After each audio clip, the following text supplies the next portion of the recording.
নিজের গলায় নিজে ছুরি চালানো।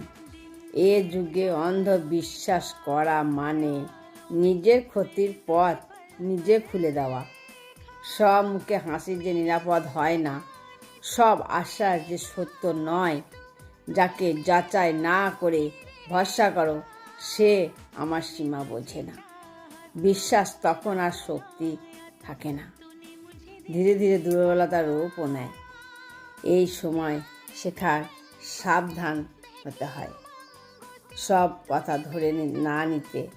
কারণ চোখ বুঝে বিশ্বাস করা মানেই নিজের গলায় নিজের ছুরি চালানোর মতো। ঠকানোর চেয়ে ঠকে যাওয়া অনেক সময় সহজ হয়। কারণ প্রতারণা করলে সারা জীবন নিজের চোখ এড়িয়ে চলতে হয়।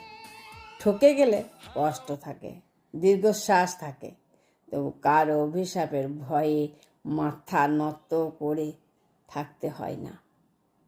যে অন্যায় করে তার ভেতর অস্বস্তি নীরবে জমে থাকে। নিজের কাছেই সে প্রশ্নের মুখে পড়ে যায়। বিনা কারণে কারো মনে আঘাত দিয়ে দীর্ঘদিন মানসিক শান্তি নিয়ে বেঁচে থাকা যায় না। কারণ বিবেকের আদালত সবচেয়ে কঠিন বিচারক। তাই ক্ষতি হলেও সৎ থাকাই ভালো।